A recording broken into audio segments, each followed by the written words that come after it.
You will see that there is an example which has been done for you. On this occasion only, the conversation relating to this will be played first. Hi. I'd like some information about joining the International Arts Society. That's no problem. What exactly can I help you with? First of all, I'd like to know about the membership fee. Well, there are two types of membership. The answer is A. So A has been circled. Now the test will begin. You should answer the questions as you listen, because you will not hear the recording a second time. Listen carefully and answer questions 1 to 4. Hi. I'd like some information about joining the International Arts Society. That's no problem. What exactly can I help you with? First of all, I'd like to know about the membership fee. Well, there are two types of membership.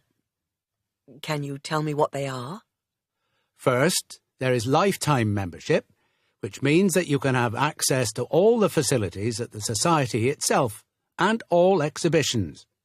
Plus, you can have discounts to various events at affiliated arts organisations here and abroad. And on top of that, you can use the lifetime members' room. How much is that type of membership? Well, the lifetime membership fee is £1,537. OK. It's rather a lot to pay in one go. What about the other membership? The ordinary membership, that's £193 per year. That sounds a bit more reasonable. What does that entitle you to? You can visit the Society, including the exhibitions, the library, and follow the arts programmes on weekdays during the opening times from 10 a.m. to 9 p.m. and at the weekend between 10 a.m. and 5 p.m. On Saturday, if there's a special event like a lecture or restricted showing of an exhibition, then it opens until 9 p.m. So, what is the difference between this and the lifetime membership?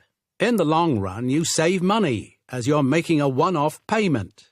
And you have exclusive use of the lifetime members' room. OK.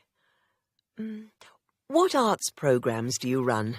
Well, the Society has a very extensive programme to cater for all tastes. There's a series of exhibition rooms for the permanent collection of paintings, watercolours and sculpture. And then there's a new exhibition area which opened at the beginning of the year. And we run a series of courses and lectures to go with the exhibitions. Can I ask about the lectures?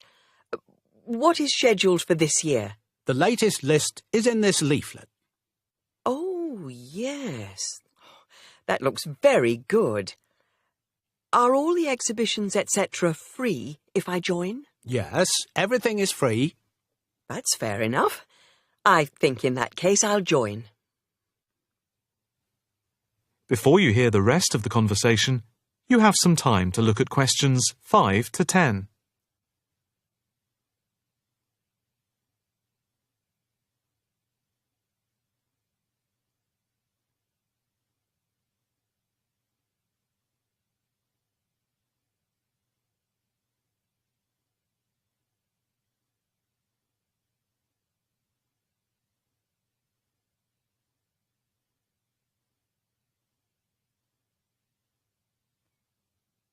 Now listen and answer questions 5 to 10.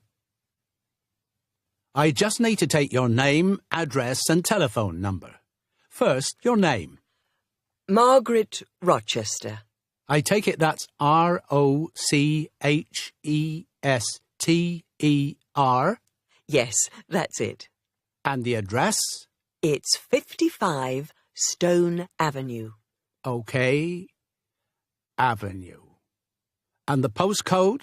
Let's see. It's MA7 4PQ. And a daytime telephone number? Can I give you my work number? Yeah, that's fine. It's 0207 895 2220 and the extension is 6633. Can I pay by credit card? Yes, of course. Do you want to pay for the full year at one time or by monthly instalments? You pay £4 extra a month if you pay by instalments. OK. I think I'll pay by monthly instalments. Right. If you just complete this form, then we can set up the monthly payments. OK. If you just put your PIN number in the machine, I can deduct the first month's payment. Right. That's gone through. Here's your card. I now just need to take your photograph over here, and then I can put it on your membership card. OK. That's it. I'll just print out your membership card. Right, here you are. Thank you. By the way, can I bring any friends to the Society exhibitions and lectures? With the ordinary membership, we can issue a day pass once a fortnight, which allows you to bring a friend in. But you have to accompany them. Thank you. Can I go in now? Yes. You just swipe your card here. That is the end of Section 1. You now have half a minute to check your answers.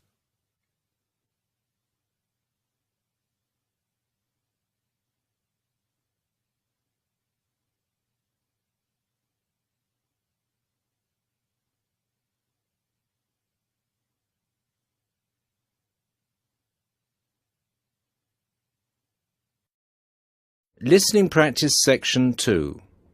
You are going to listen to two students talking about a presentation on time management. Look at the questions 1 and 2.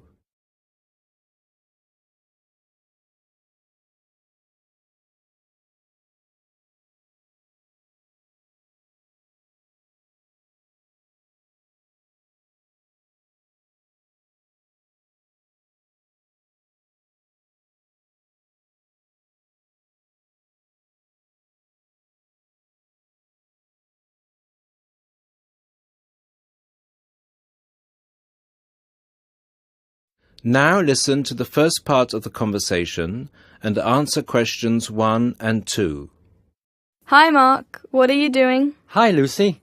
Well, I'm preparing this seminar on time management. I'm supposed to do a presentation on the topic next week. Ironic, isn't it? I'm probably the worst student when it comes to time management. I don't think you're that bad compared to some other people I know. Do you need some help with it? Yeah, I just don't know where to start, to be honest. When are you doing the presentation? I'm supposed to hand in the draft on Wednesday at 11 a.m. The presentation is scheduled for 10 a.m. this Friday. Now look at the questions 3 to 10.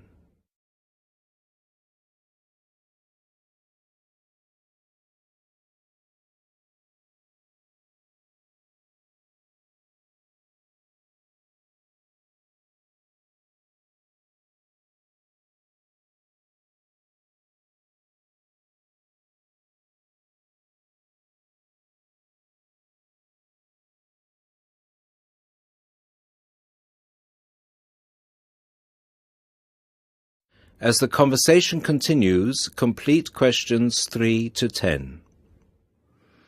That's not too bad. This gives you the whole weekend to prepare.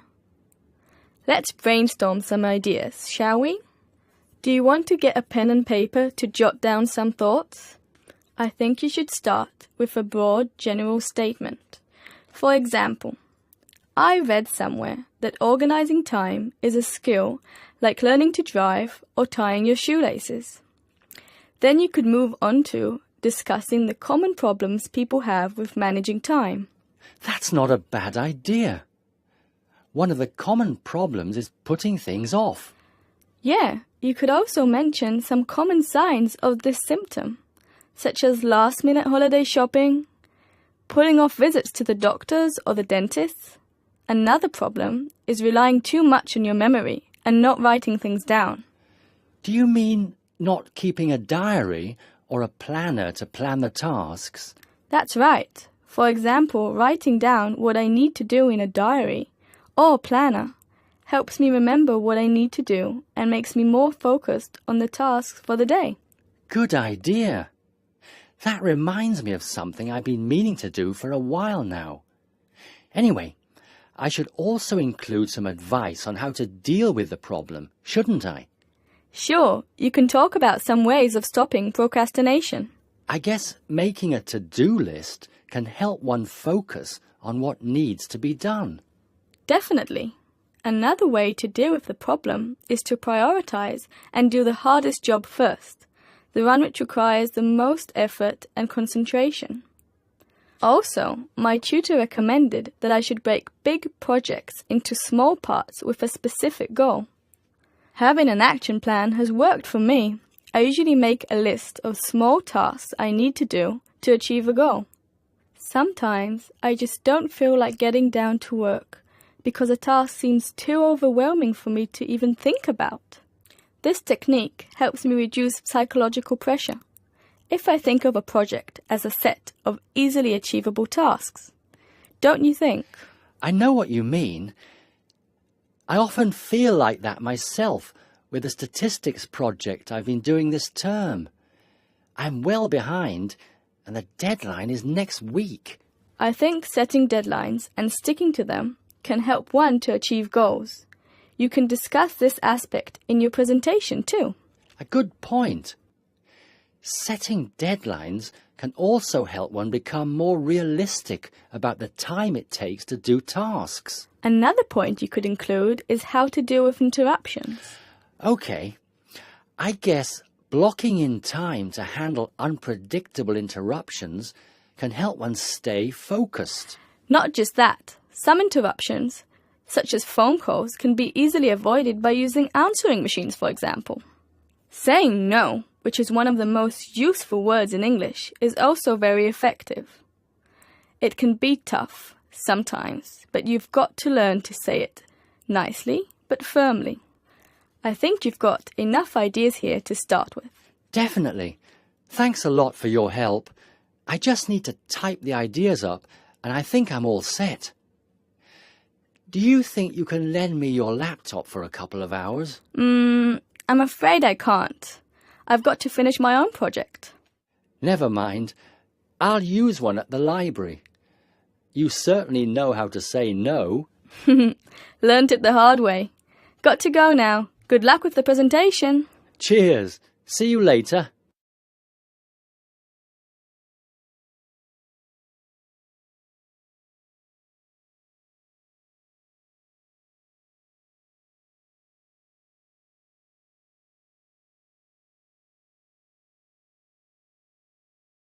Now turn to Section 3 on page 92.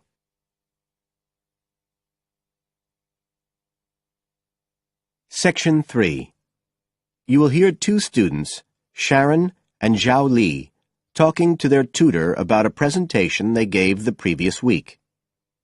First, you have some time to look at questions 21 to 23 on page 92.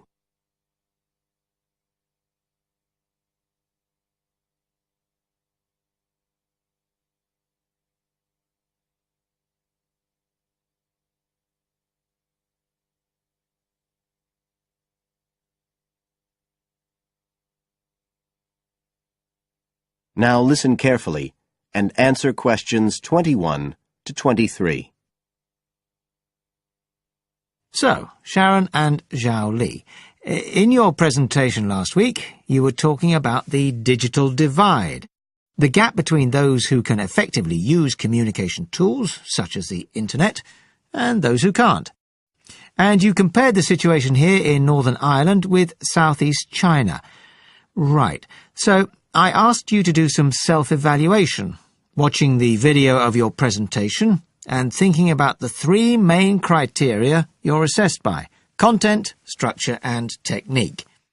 What do you think was the strongest feature of the presentation when you watched it? Sharon? Well, I was surprised actually because I felt quite nervous. But when I watched the video, it didn't show as much as I expected.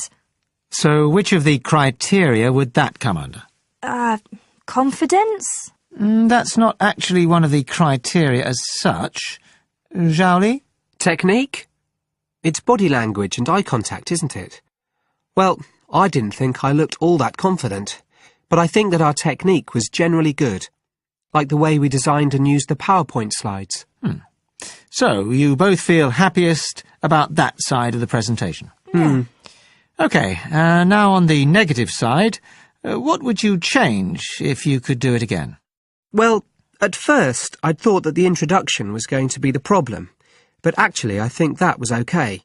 We defined our terms and identified key issues. It was more towards the end. The conclusion wasn't too bad, but the problem was the questions. We hadn't really expected there'd be any, so we hadn't thought about them that much.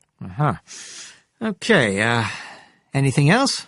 Well, like Zhao Li says, I thought the conclusion was okay, but when I watched us on the video, I thought the section on solutions seemed rather weak. Can you think why?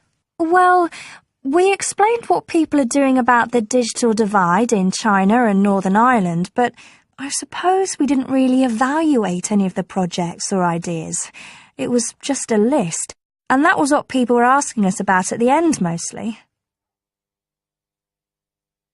You now have some time to look at questions 24 to 30 on page 93.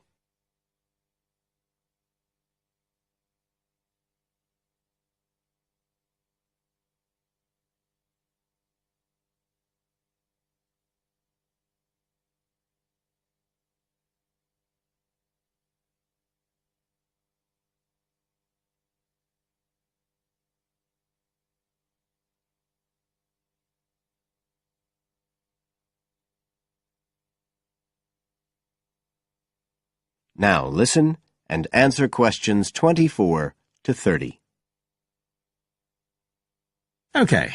Now, I also asked you to get some peer evaluation from the other students. Yes, well, people said it was interesting, like the fact that in China the internet was used more for shopping than in Northern Ireland. They said sometimes it was a bit hard to understand because we were talking quite fast, but we didn't think so when we watched the video. No, it's a bit different, though, because you know all this information already. If you're hearing it for the first time, you need more time to process it. That's why signposting the structure and organisation of the talk is important. That seemed okay. No one mentioned that as a problem. Some people said that we could have had more on the slides, like some of the other groups had nearly everything they said written up on the visuals as well. But other people said the slides were good. They had just the key points. Yes. And most people said we had quite good eye contact and body language. They all pointed out we'd overrun. They all said we were 5 minutes over. But we timed it afterwards on the video, and it was only 3 minutes. We were a bit unsure about the background reading at first, but I think we did as much as we could in the time. Anyway, no one commented on that under content. But one thing that did come out was that they liked the fact we'd done research on both Northern Ireland and China. Most other people had just based their research on one country. We managed to get quite a lot of data from the internet, although we had to do our own analysis, and we did our own surveys as well in both countries.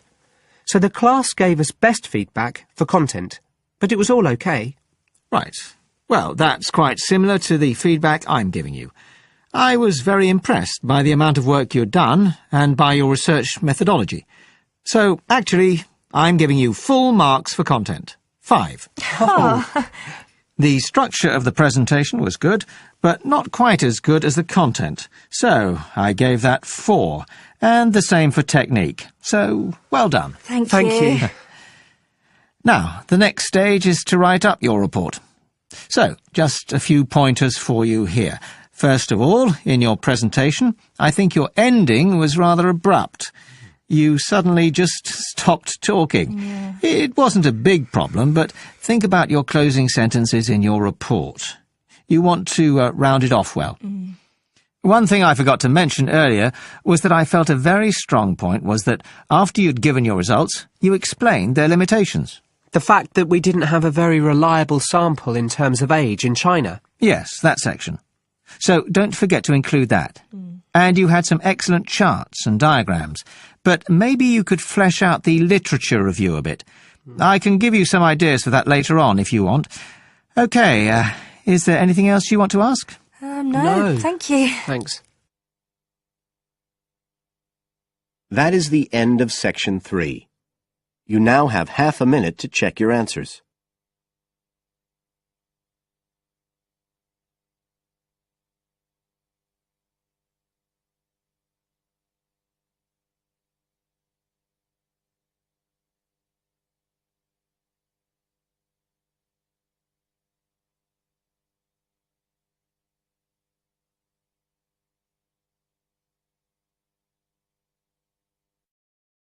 Now turn to Section 4.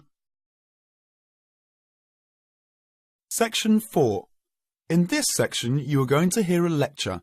Questions 31 to 40 are based on the lecture. Before you listen, please look at questions 31 to 40.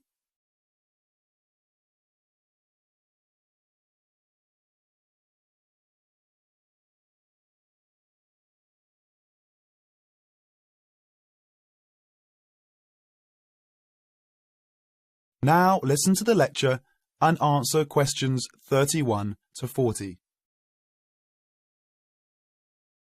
Urban and community forestry can make great differences in our lives. Each one of us can make a personal contribution. As we develop and apply technologies for a better way of life, oftentimes side effects adversely affect our natural environment. For example, in our urban areas, summer temperatures and noise levels are higher than in surrounding countryside. Air pollution problems are more concentrated, and the landscape is significantly altered, reducing personal health benefits available to us by reducing access to wooded areas and green open spaces. Trees help solve these problems. Now, 75% of us live in cities and towns, and we can act individually to improve our natural environment through planting and care of trees on our own streets, and by supporting community-wide forestry programs. Through technology, we are learning more about trees and how they benefit mankind, and how we can do a better job of planting and caring for these trees that make up our urban forests. Trees are major capital assets in Australia's cities and towns, just as streets, sidewalks, sewers, public buildings and recreational facilities are part of a community's infrastructure. So are publicly owned trees. Trees, and collectively the urban forest, are important assets that require care and maintenance, the same as other public property. Trees are on the job 24 hours every day, working for all of us to improve our environment and quality of life. Without trees, the city is a sterile landscape of concrete, brick, steel and asphalt. Picture your town without trees. Would it be a place where you would like to live? Trees make communities livable for people. Trees add beauty and create an environment beneficial to our mental health. Trees impact deeply on our mood and emotion, providing psychological benefits which are impossible to measure. A healthy forest growing in places where people live and work is an essential element of the health of the people themselves. A well-managed urban forest contributes to a sense of community pride and ownership. Trees and other plants make their own food from carbon dioxide in the atmosphere, water, sunlight, and a small amount of soil elements. In the process, they release oxygen for us to breathe. Trees remove gaseous pollutants by absorbing them through the pores in their leaf surface. Particulates are trapped and filtered by leaves, stems, and twigs, and washed to the ground by rainfall. Air pollutants injure trees by damaging their foliage and impairing the process of photosynthesis. They also weaken trees, making them more susceptible to other health problems, such as insects and diseases. The loss of trees in our urban areas not only intensifies the urban heat island effect from loss of shade and evaporation, but we also lose a principal absorber of carbon dioxide and trapper of other air pollutants as well. That is the end of Section 4. You now have half a minute to check your answers.